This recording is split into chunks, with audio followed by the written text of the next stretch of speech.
Philadelphia, February 1847, midnight. In the basement of Harrison Webb's study, a woman who hadn't spoken a single word in 20 years opened her mouth. "Harrison," she said. His head snapped up so fast she heard his neck crack. His face went white. Not pale. White. The colour of a corpse.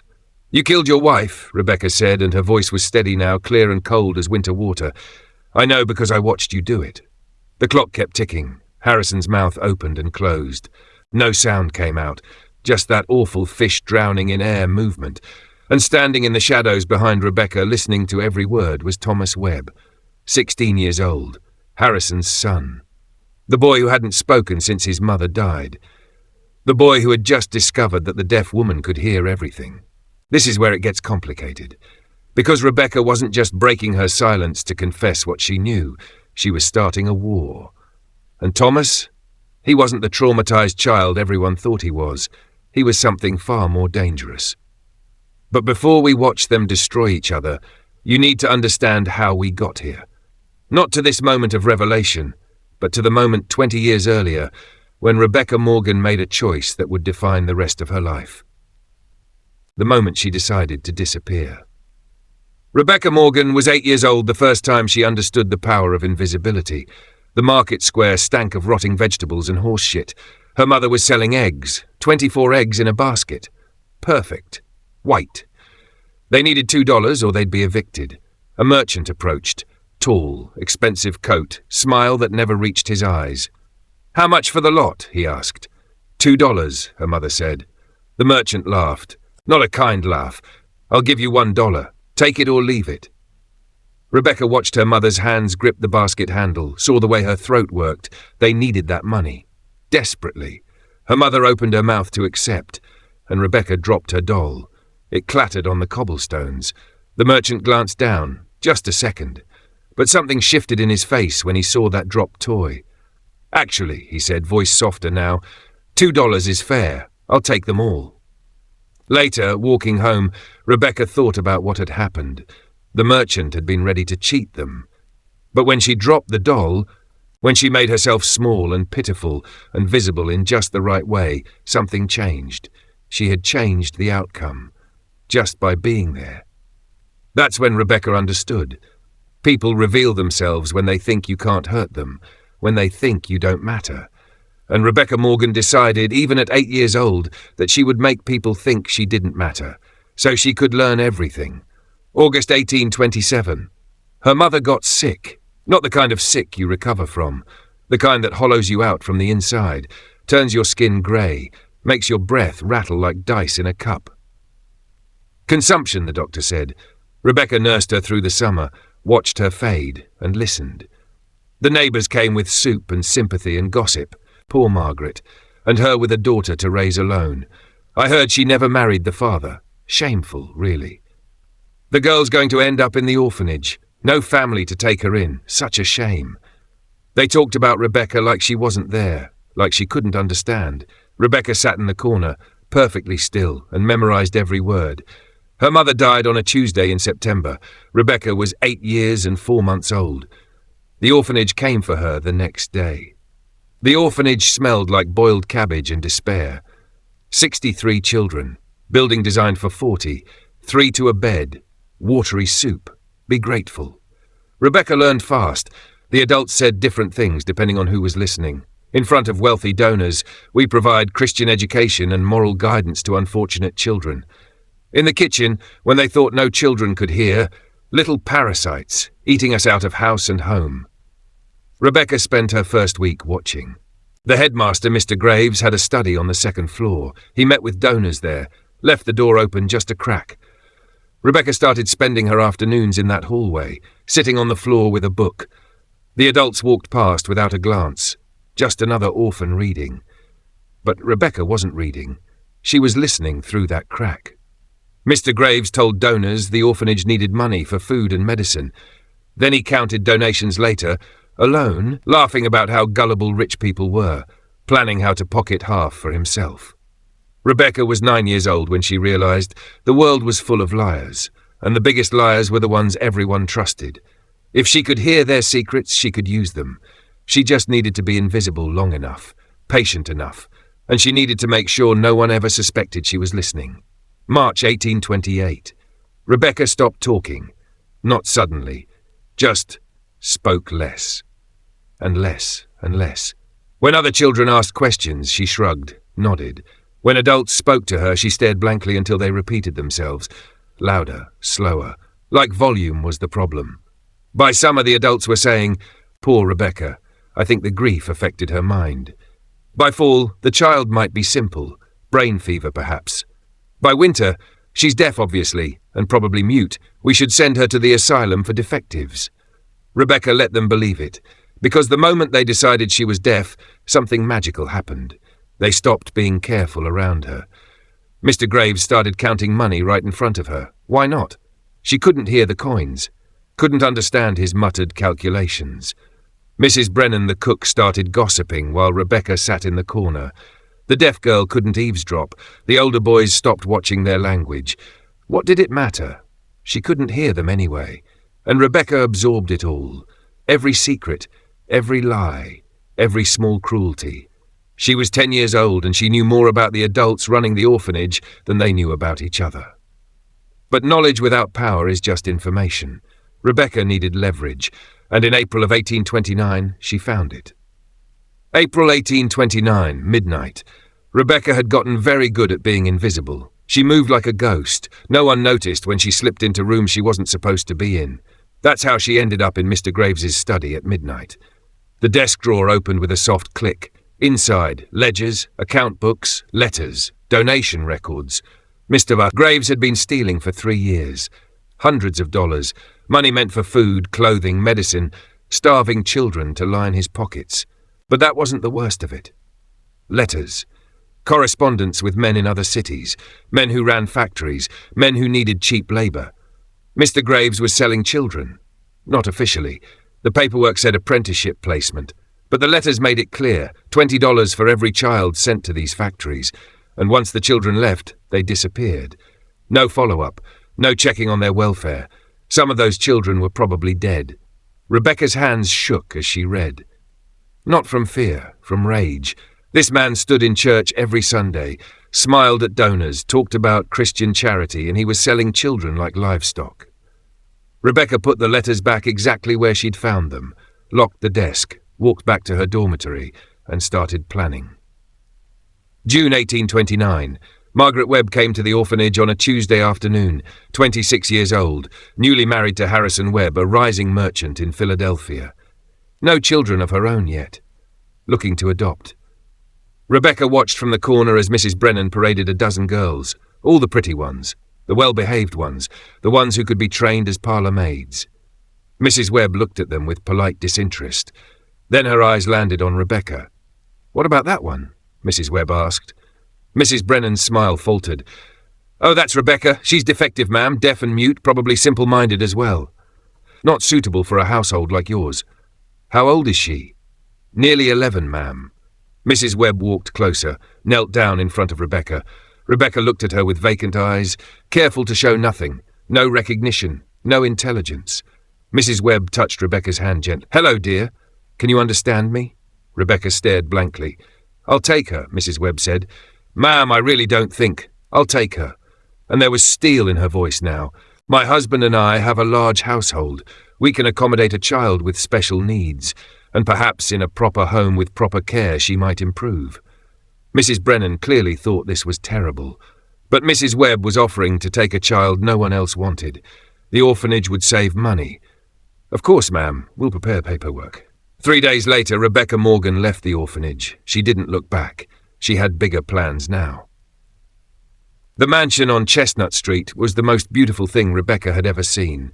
3 stories, brick and marble, crystal chandeliers, Persian rugs, furniture that cost more than most people earned in a year. Harrison Webb met them in the foyer. 28 years old, tall, handsome in a cold sort of way, the kind of man who looked at people like they were numbers in a ledger. "This is Rebecca," Margaret said, hand gentle on Rebecca's shoulder. "She'll be staying with us." Harrison barely glanced at her. "The deaf girl?" "Margaret, we discussed this. We discussed adopting a child. Here she is. I meant a normal child, not a charity case. She's a child, Harrison, not a case. Harrison's jaw tightened, but he nodded curtly and walked away. Rebecca stood very still, face blank, but inside she was already learning. Margaret Webb was kind, soft-hearted. She genuinely wanted to help. Harrison Webb saw Rebecca as an inconvenience, a stain on his respectable household. He would ignore her, dismiss her, never consider her a threat. Perfect. First year, 1829 to 1830. Margaret treated Rebecca with gentle patience, hired a tutor who knew sign language, taught her to read and write properly, gave her her own small room in the servants' quarters. Harrison ignored her completely. The household staff were kind but distant. They didn't know what to make of the deaf girl. So they talked around her, and Rebecca listened. Mrs. Patterson, the head maid, was stealing silverware, selling it to a fence downtown. Mr. Hendricks, the butler, was having an affair with the neighbour's wife. Agnes, the cook, was watering down the wine, keeping the good bottles for herself. Small secrets, nothing earth-shaking. But Rebecca wrote them all down in a journal she kept hidden under her mattress. Developed a code. Symbols that looked like random doodles but represented names, dates, observations. Small secrets become big leverage when you know enough of them. Rebecca was building a library of leverage. November 1830. Margaret got pregnant. The whole household celebrated. Harrison actually smiled. It lasted about 3 days. Then Margaret started getting sick. Not morning sickness, something else. She'd be fine one day, violently ill the next. Dizzy, weak, hands shaking. The doctor came 3 times, couldn't find anything wrong. Perhaps it's the pregnancy, he said. Some women have difficult pregnancies. Rebecca watched Harrison's face when the doctor said that. He didn't look concerned. He looked calculating. Rebecca started paying closer attention to Margaret's meals. In December, she saw it. Harrison in the kitchen late at night, adding something to Margaret's evening tea, a powder from a small bottle in his vest pocket. The powder dissolved quickly, colourless, odourless probably. Harrison stirred the tea carefully, carried it upstairs himself. Rebecca stood in the doorway, perfectly still in the shadows. Harrison never saw her. The next morning, Margaret was violently ill. She lost the baby that afternoon. Rebecca stood in the corner of Margaret's bedroom while the doctor delivered the news. Watched Margaret cry, watched Harrison hold her and murmur soothing words. Watched him rub her back with one hand while the other hand rested on his vest pocket. The pocket with the small bottle. Rebecca was 12 years old when she realized she was living with a murderer. Not a murderer yet, technically. Margaret was still alive, but Harrison had just killed his unborn child, and Rebecca knew with absolute certainty that Margaret would be next. Rebecca had a choice. She could reveal what she'd seen, drop the deaf act, tell someone about the poison, but who would believe her? A 12-year-old deaf-mute who suddenly claimed she'd been faking it for years, who had no proof except her word against one of Philadelphia's most respected merchants.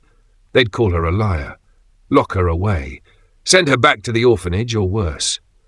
And Harrison would go free.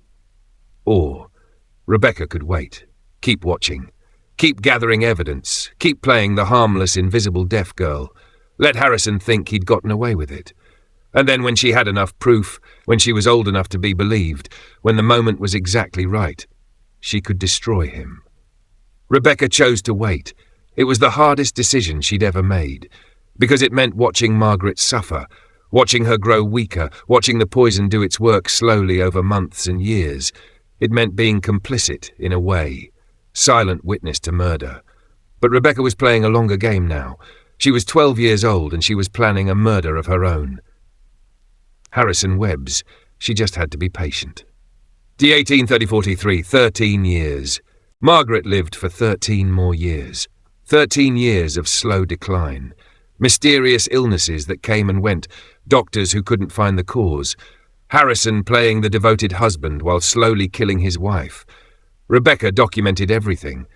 Every time Harrison added powder to Margaret's tea. Every time Margaret got sick afterward. Every lie Harrison told the doctors. She couldn't write it all down in detail. Someone might find her journal. But she developed an elaborate code. Symbols and numbers that looked like random doodles but represented dates, times, observations. And she waited. She grew from 12 to 25, from child to woman, still playing deaf, still pretending to be simple-minded. The staff grew so used to her they forgot she was there. Harrison never looked at her at all, and Rebecca heard everything. Harrison's business partners talking about deals that weren't quite legal. Harrison planning how to cheat his investors. Harrison discussing his will with his lawyer. Leaving everything to my future son and nothing to Margaret. Because by 1840 Margaret couldn't have children anymore. The poison had done too much damage. And Rebecca heard Harrison tell his mistress, yes, he had a mistress, that Margaret would be dead within 2 years.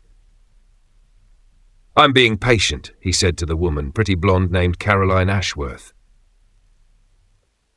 "Slow poison is safer than a quick one. No one suspects. And when Margaret finally dies, you and I can marry properly. You'll be Mrs. Webb. Everything I have will be yours." Caroline laughed, a tinkling artificial sound. "And what will Margaret get? A beautiful funeral, the best money can buy." Rebecca sat in the next room, embroidering a handkerchief, listened to every word, added it all to her journal, and waited. March 15th, 1843. Margaret died on a cold morning in March, 39 years old, looked 60. The doctor wrote, consumption on the death certificate. The funeral was beautiful. Harrison wept convincingly, read a eulogy about his beloved wife taken too soon. Rebecca stood in the back of the church, face blank, watched Harrison perform. He was good. Very good. If she didn't know better, she would have believed him. 3 weeks later, he married Caroline. No waiting period, no mourning, just a quiet ceremony. 3 weeks after that, Caroline was pregnant. Rebecca thought about warning the new wife. Then she remembered. This was a woman who'd been Harrison's mistress while Margaret was dying, who'd waited eagerly for Margaret's death so she could take her place, who'd known about the poison. Rebecca had heard them discuss it and hadn't cared. Rebecca decided to let nature take its course. Besides, she had new things to document now. Caroline's pregnancy. Harrison's behaviour toward his new wife, the pattern repeating.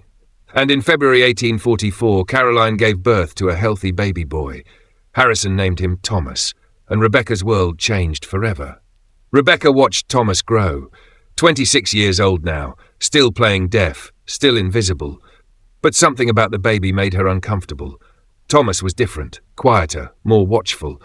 Even as an infant, his eyes seemed to track everything. Follow people around the room, study faces with an intensity that wasn't normal. It reminded Rebecca of herself. By the time Thomas was 1 year old, Rebecca was certain. This child was observant in ways that weren't typical. And by the time he was 2, she knew something else. Thomas could tell she was faking. No proof, just the way he looked at her sometimes, the way he reacted when she entered a room. Other people spoke loudly and slowly around her, treating her like she was stupid. Thomas just watched her, silently, with those dark, ancient eyes. It made Rebecca nervous, but Thomas was just a toddler. What could he do? Then Caroline died. May 1845. Caroline Webb died when Thomas was 16 months old. Tragic accident, the doctor said. Fell down the stairs, broke her neck instantly. Rebecca had been in the house when it happened, heard the scream, the terrible thud of body hitting marble, ran to the stairs with the rest of the staff and saw Caroline at the bottom, neck bent at an impossible angle, eyes open and empty, and looked up to see Harrison at the top of the stairs. His face was calm, composed. He walked down slowly, calling for help, shouting about the terrible accident. But Rebecca had seen his eyes for just a second before he started the performance. No shock in them, no surprise, just cold satisfaction.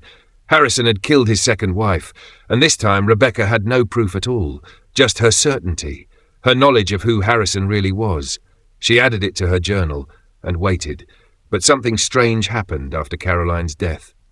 After his mother died, Thomas stopped talking. He'd been starting to form words. Mama, Papa, the usual baby words. After Caroline's death, he went completely silent. The doctors called it traumatic mutism, shock from losing his mother so young. Harrison didn't seem to care. Hired a severe woman named Mrs. Blackwood to raise Thomas. Went back to his business, but Rebecca noticed something the doctors didn't. Thomas wasn't traumatized. He was watching, studying, learning, the same way Rebecca had learned at that age. Thomas had stopped talking for the same reason Rebecca had, because silence made you invisible, and invisibility gave you power. Rebecca and Thomas began to orbit each other carefully, two people pretending to be something they weren't. both watching the same man, both waiting. Rebecca wondered sometimes if Thomas knew what his father was, if he'd understood even at 16 months old that Harrison had killed his mother. She would never know. Until the night Thomas spoke to her. January 1847. The revelation. Thomas was almost 3 years old when he first spoke to Rebecca, late at night, past midnight. Rebecca was in the kitchen, copying something from Harrison's study into her coded journal. She thought everyone was asleep. Then a small voice behind her. "You can hear." Rebecca froze. Heart stopped. Actually stopped for a full second. Turned slowly. Thomas stood in the doorway. Nightshirt. Barefoot. Eyes dark and knowing. Rebecca's mind raced. She could deny it, keep up the act. But Thomas wasn't fooled. "I hear too," Thomas said, voice clear, no baby lisp, perfect diction. "I hear everything." Rebecca stared at him. This child who hadn't spoken in almost 2 years. This child everyone thought was traumatized into silence. He'd been faking, just like her. "Why?" Rebecca signed, still keeping up some pretense. Thomas smiled. Not a smile a 3-year-old should be able to make. "Too knowing, too cold. Same reason as you. They tell secrets when they think you can't understand." He walked closer, bare feet silent on the kitchen floor. "I know you're writing about father. I know he killed mother. I watched him push her." Rebecca's blood went cold. Thomas was 3 years old and he'd witnessed his mother's murder, and he was calm about it. No, not calm. Calculating. "What do you want?" Rebecca signed. Thomas looked at her journal, at the years of coded observations. "I want to help you kill him." And Rebecca knew she'd just found her perfect partner or her worst nightmare. She wasn't sure which yet. The Alliance. February-June 1847. They made an agreement. Rebecca would continue documenting Harrison's crimes, building the case. Thomas would continue playing the traumatized mute child, gathering his own information, learning Harrison's patterns. And when the time was right, when Thomas was older, when the evidence was complete, they would destroy Harrison together.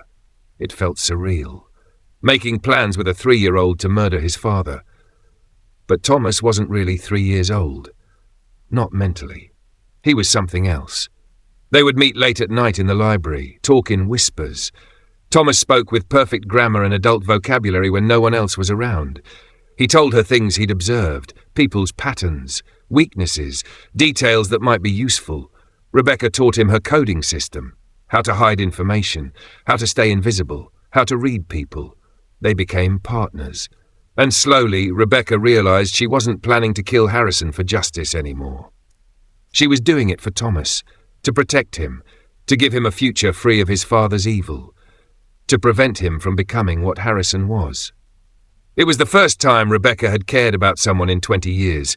First time she'd let someone past her walls. It made her vulnerable, and vulnerability Rebecca knew was dangerous. But she couldn't help it.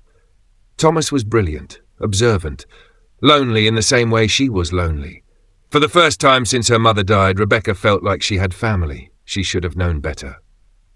Summer 1847, the acceleration. Harrison started looking for wife number 3, 40 years old now, wealthy, respectable, eligible. Women smiled at him at parties. Their fathers calculated his worth.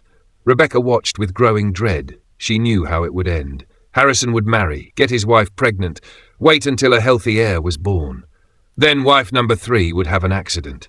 Just like Caroline, just like Margaret before her.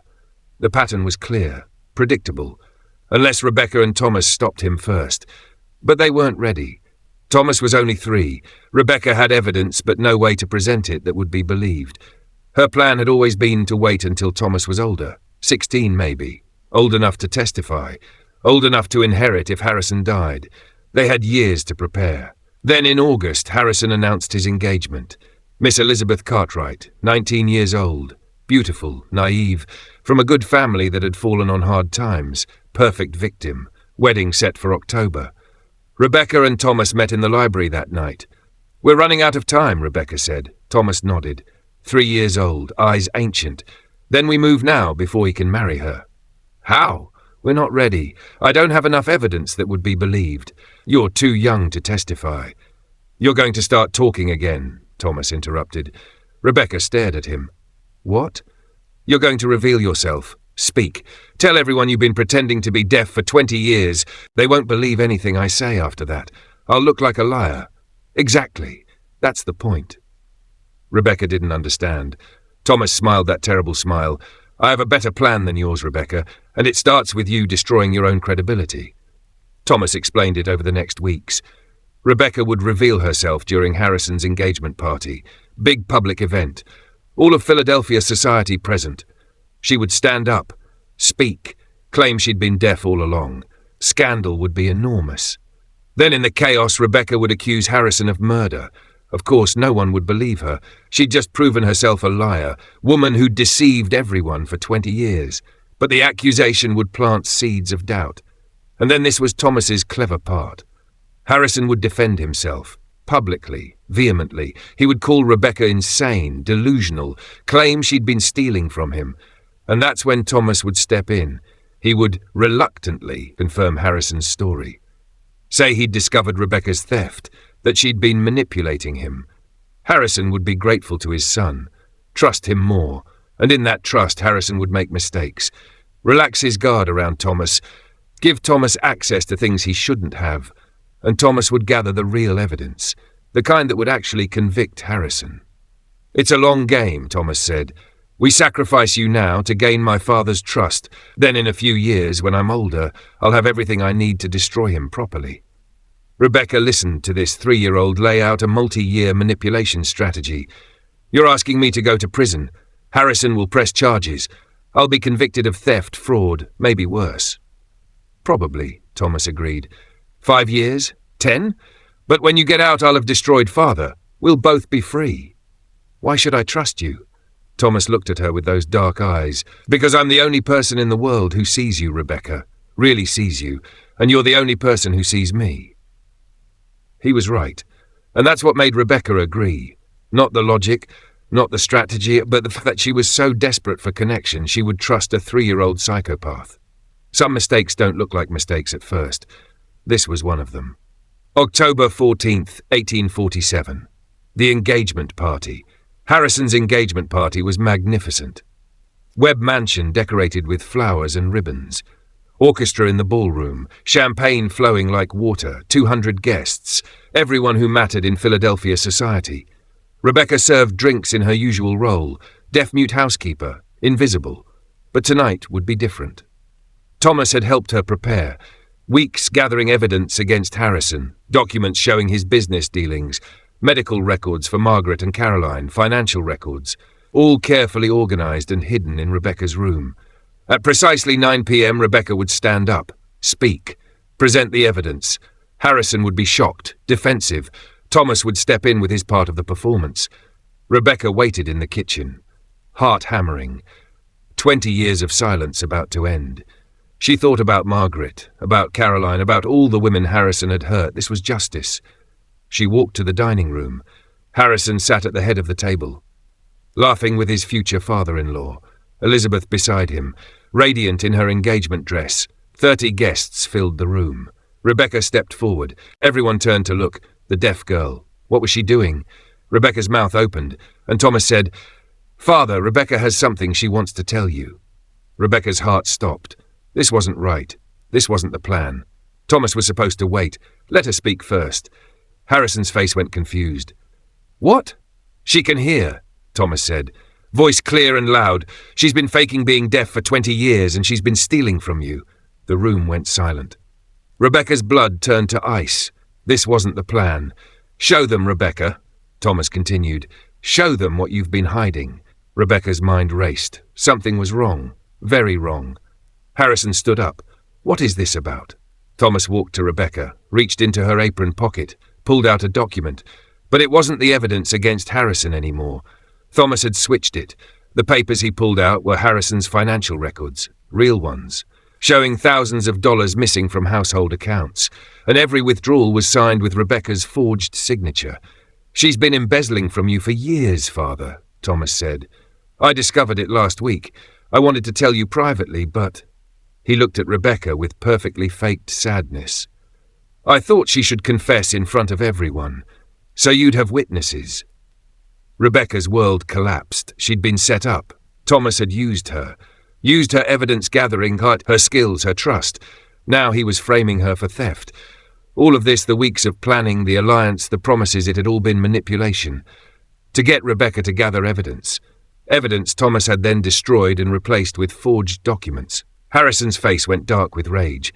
You've been stealing from me? No, Rebecca said, and her voice cracked on the word.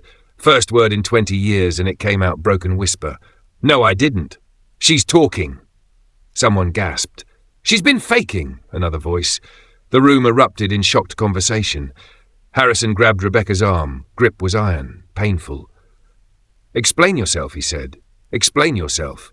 Rebecca looked at Thomas. Thomas looked back with those dark, empty eyes and smiled. The police came. They searched Rebecca's room, found exactly what Thomas had planted, forged financial documents, stolen money hidden in her mattress, letters in Rebecca's handwriting detailing her supposed crimes, all manufactured, all false, but perfect, convincing. They found nothing to support Rebecca's accusations against Harrison. Thomas had destroyed all the real evidence. 20 years of documentation, gone. Rebecca was arrested for theft, fraud, attempted extortion. As they led her out in handcuffs, she looked back at the mansion one last time. Thomas stood in an upstairs window, watching, no longer pretending to be mute, no longer pretending to be traumatized, just watching with those cold, calculated eyes. And Rebecca understood. Thomas had never wanted to kill Harrison. He'd wanted to learn from him. And Rebecca had been his first practice victim. Test to see if he could manipulate someone, betray them, destroy them completely. He'd succeeded.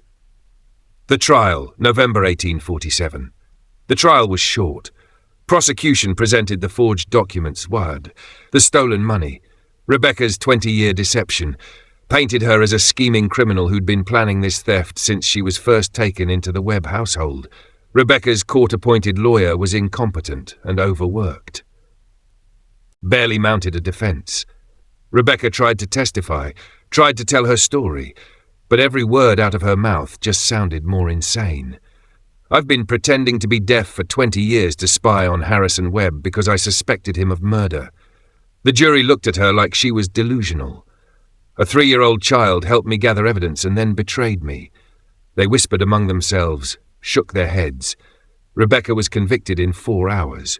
Sentence, 10 years hard labor at Eastern State Penitentiary. Harrison Webb sat in the courtroom, looking appropriately shocked and betrayed by his former servant. Thomas sat beside him, silent and small, perfectly playing his role.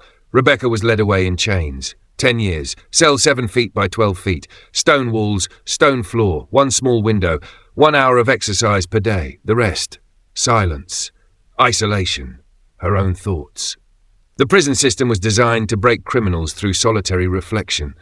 For Rebecca, it was almost peaceful. 20 years of pretending, 20 years of lies. Now she had nothing left to lose, no identity to maintain, no role to play, just herself. In the silence of her cell, Rebecca thought, and realized Thomas had made a mistake. He'd left her alive. Harrison would have killed her, made it look like suicide, but Thomas was 3 years old. Didn't understand the importance of finishing what you started. He'd wanted to win, to prove he was smarter, but he hadn't considered the consequences of letting her live. Rebecca had nothing now, no freedom, no future. But she had time, 10 years to plan. And when she got out, she would finish what Thomas had interrupted. October 1857, the release. Rebecca Morgan walked out of Eastern State Penitentiary on a cold October morning. 39 years old, grey streaked her hair, lines carved her face, but her eyes were sharp, clear, focused. She'd survived. She went immediately to the Philadelphia Public Records Office. Harrison Webb had married Elizabeth Cartwright in 1848. Elizabeth had died in 1850. Carriage accident. Harrison had married wife number 4 in 1851. Wife number 4 had died in 1854.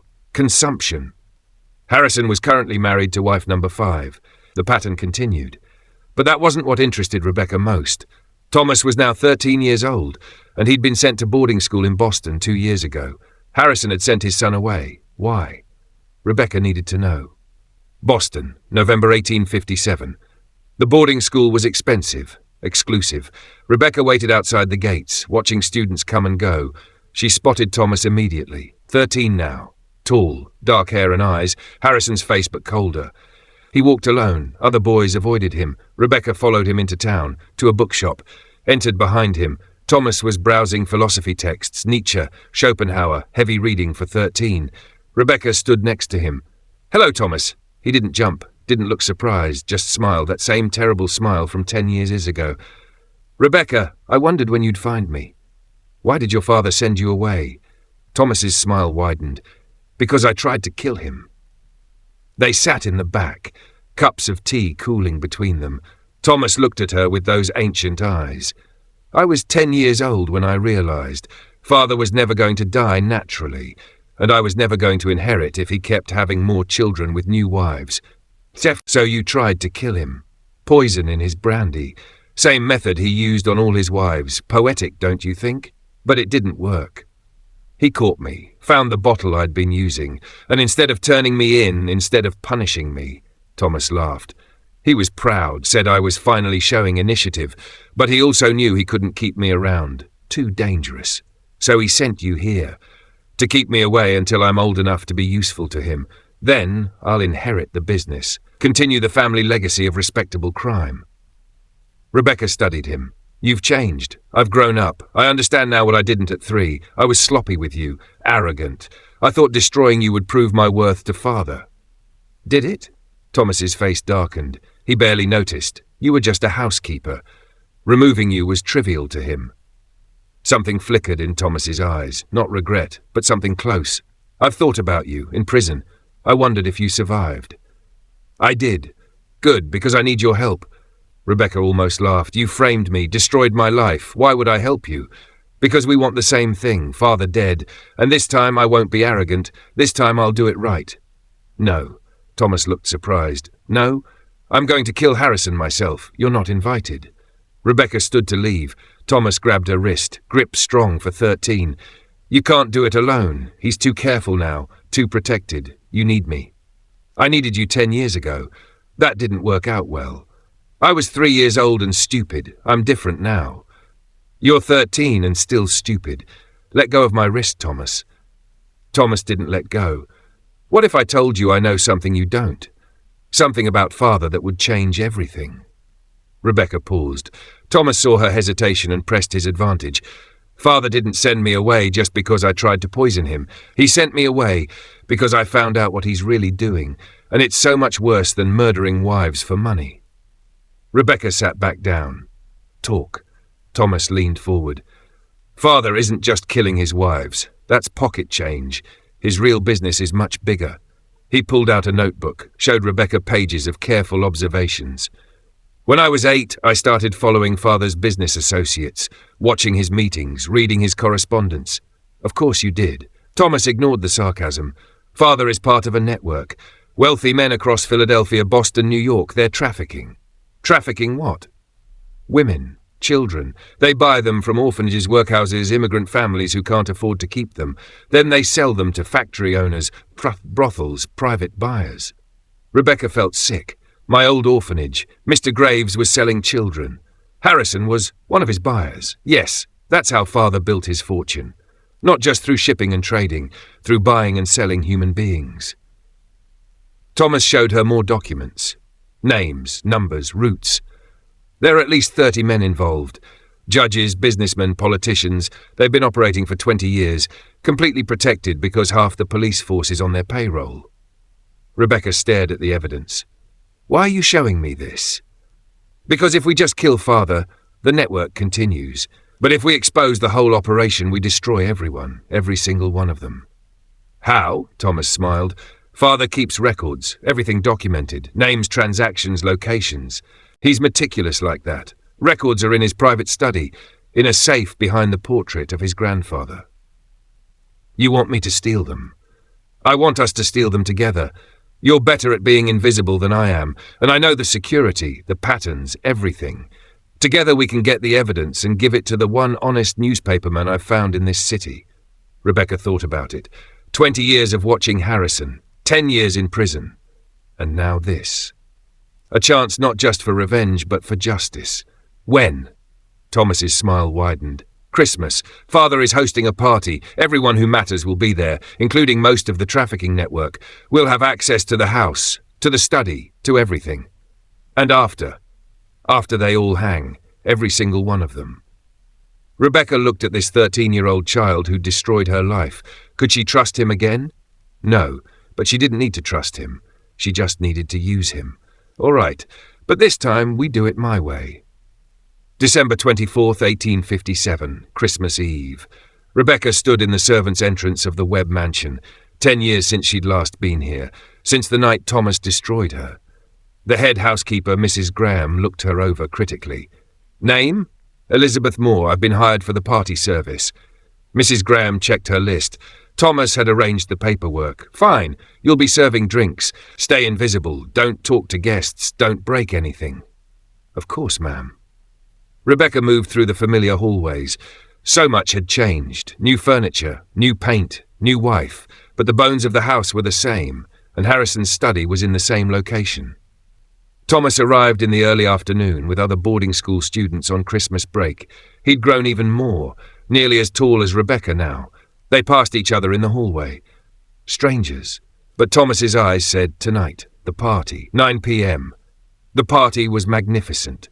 200 guests, orchestra playing, champagne flowing. Harrison's new wife, Helen, was 22. Beautiful, glowing with early pregnancy. Rebecca served drinks and watched. All of them were here. The trafficking network, judges, merchants, politicians, men who smiled and laughed and toasted the season while buying and selling children. Rebecca wanted to poison every glass she served, but that wasn't the plan. At 10 p.m., Thomas created a distraction. He accidentally knocked over a champagne fountain. Glass and liquid everywhere. Guests gasped. Servants rushed to clean. Harrison's attention focused on the chaos. Rebecca slipped away. Thomas followed moments later. They met outside Harrison's study. The door was locked. But Rebecca had learned lockpicking in prison. The door opened in 30 seconds. The study. 10:15 p.m. Harrison's study was exactly as Rebecca remembered. The portrait of Harrison's grandfather hung on the west wall. Thomas went to it immediately, swung it aside. Behind it, a safe. Do you know the combination?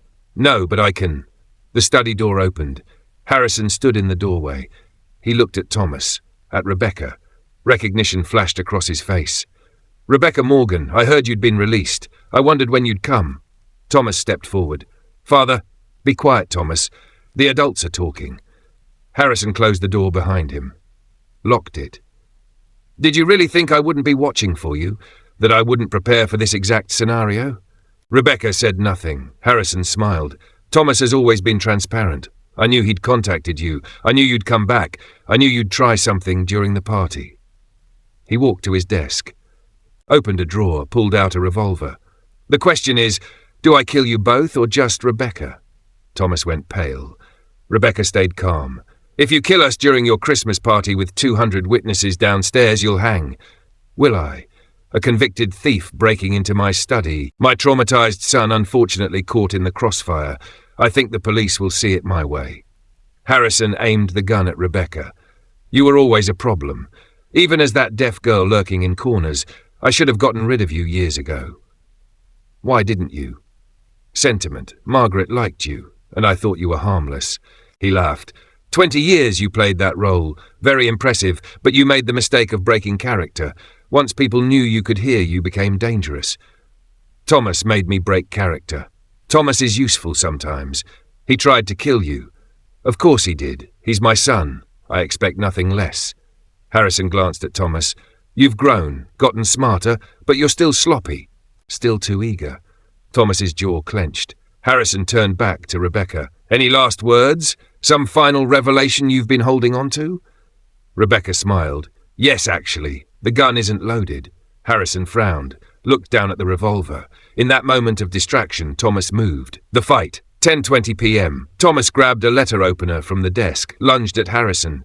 Harrison turned, swung the gun, connected with Thomas's head. Thomas went down hard. But in that moment, Rebecca was moving too. She grabbed a heavy bookend from the shelf, swung it at Harrison's skull. Harrison ducked. The bookend smashed into the wall. He aimed the gun at Rebecca, pulled the trigger. Click. Rebecca had been bluffing. She had no idea if the gun was loaded, but Harrison's moment of doubt had been enough. She swung the bookend again. This time it connected. Harrison went down. Blood streaming from his temple. Rebecca stood over him, breathing hard. Thomas groaned, sitting up. Blood ran down his face from where the gun had hit him. Is he dead? Rebecca checked Harrison's pulse. No, unconscious. Then we finish it now. Grab a pillow, suffocate him, make it look like a stroke. Rebecca looked at Thomas, 13 years old, talking about murder like it was a business transaction, just like his father. No. What? We stick to the plan. We get the evidence, we expose everyone. Rebecca, we have him right here, we can end this now, and then what? The network continues without him. All those men downstairs keep trafficking children. Nothing changes except Harrison is dead. Thomas's face twisted with frustration. You're being idealistic. We should... The door handle rattled. Someone was trying to get in. Mr. Webb, is everything all right? A man's voice, one of the guests. Rebecca and Thomas looked at each other. They had maybe 30 seconds. Rebecca made a decision. Went to the safe, started trying combinations. What are you doing? Thomas hissed. What we came for.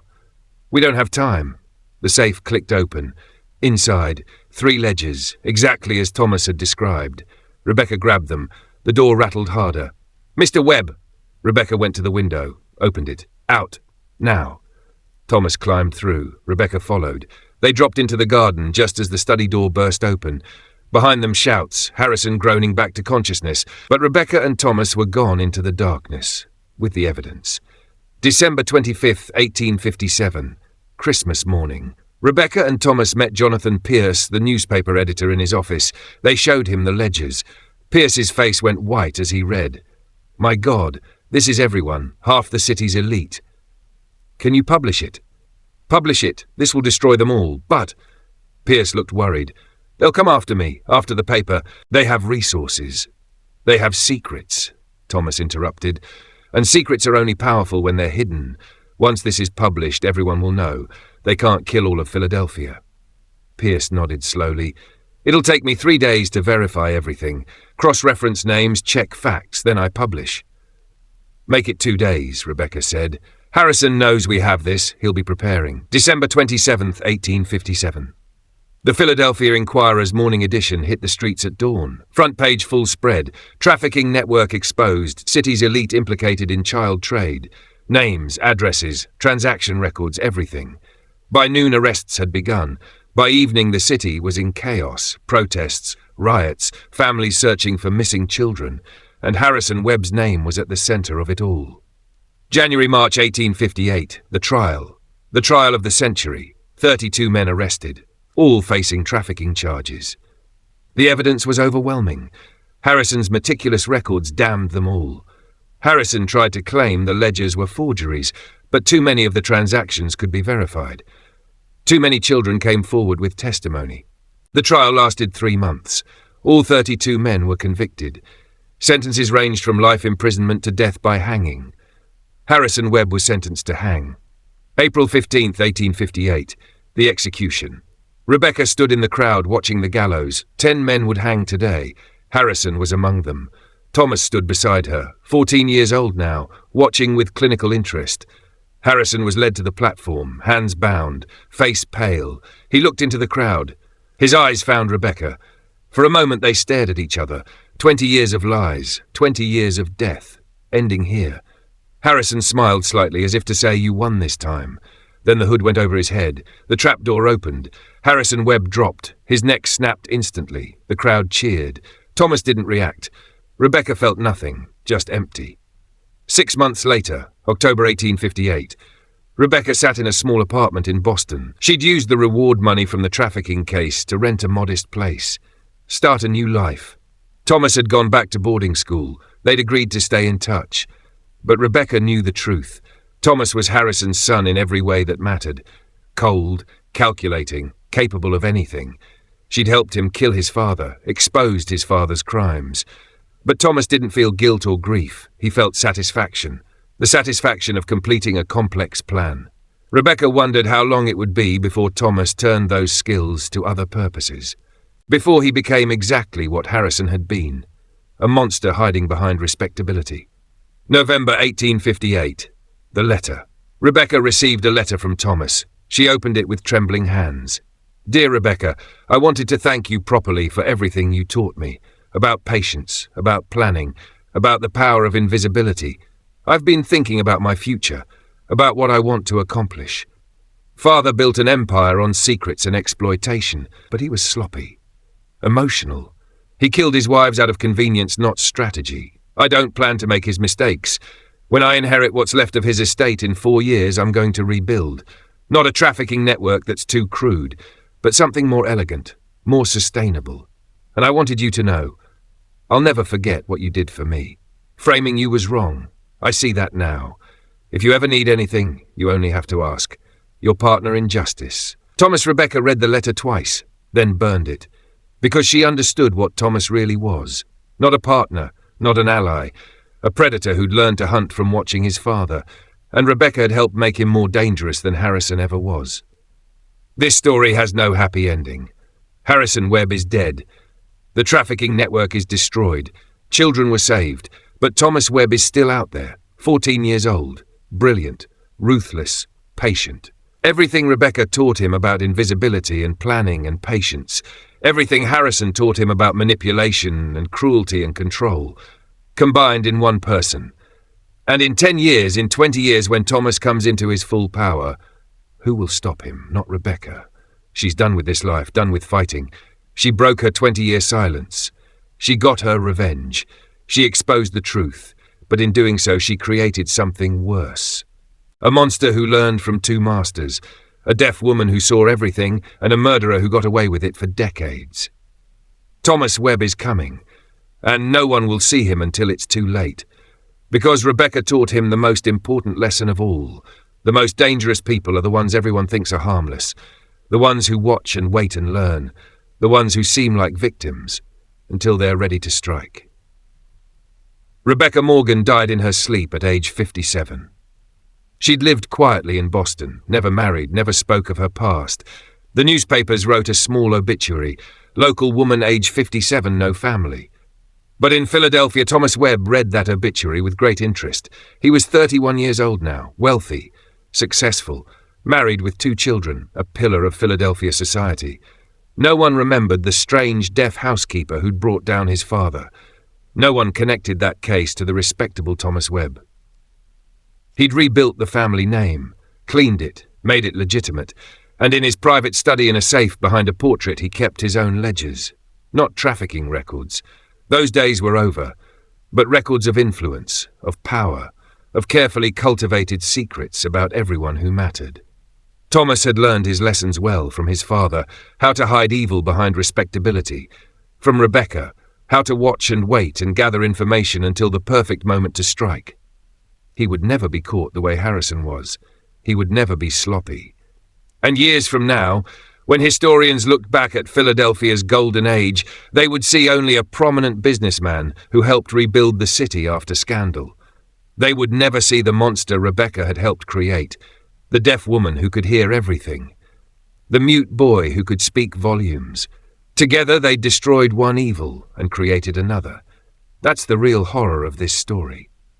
Not the trafficking, not the murders, not the betrayals, but the realization that sometimes when you fight monsters, you don't just become one yourself. You teach the next generation how to be worse. What do you think? Was Rebecca a hero or a fool? Did she save Philadelphia or doom it? And what do you think Thomas became in the end? Comment below. Hit that subscribe button if you want more dark historical mysteries. These buried truths don't uncover themselves. Until next time, remember, the quietest people often hear the most, and the ones you trust most might be the ones waiting to destroy you. See you in the next nightmare.